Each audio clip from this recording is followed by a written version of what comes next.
একটা ছেলে ছিল, নাম প্রদীপ। ছোটবেলা থেকেই স্বপ্ন ছিল সরকারি চাকরির, সংসারে একটু শান্তি আনবে। একদিন হঠাৎই এক লোক আসে, চকচকে গাড়ি, দামি ঘড়ি আর মুখে মিষ্টি হাসি।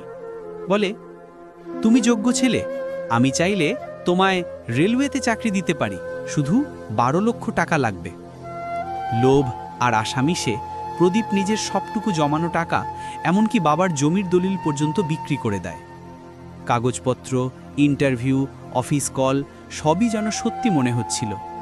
কিন্তু কয়েক মাস পর সব চুপচাপ, ফোন ধরছে না, অফিস বন্ধ। ধীরে ধীরে প্রদীপের মাথায় বজ্রপাতের মতো সত্যিটা নামে, সবটা ফ্রড। এরপর প্রতিদিন প্রদীপ ফোন করে, টাকা ফেরত চায়, আর দালাল প্রতিভাগী বলে, কাল আসো, নিশ্চয়ই মিটিয়ে দিচ্ছি। দিনের পর দিন, মাসের পর মাস, তারিখ বদলায়, কিন্তু ভাগ্য না।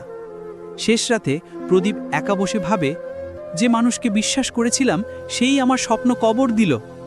আর দূরে কোথাও বাজে থানার সাইরেন। হয়তো এবার প্রতিশোধের শুরু হতে যাচ্ছে।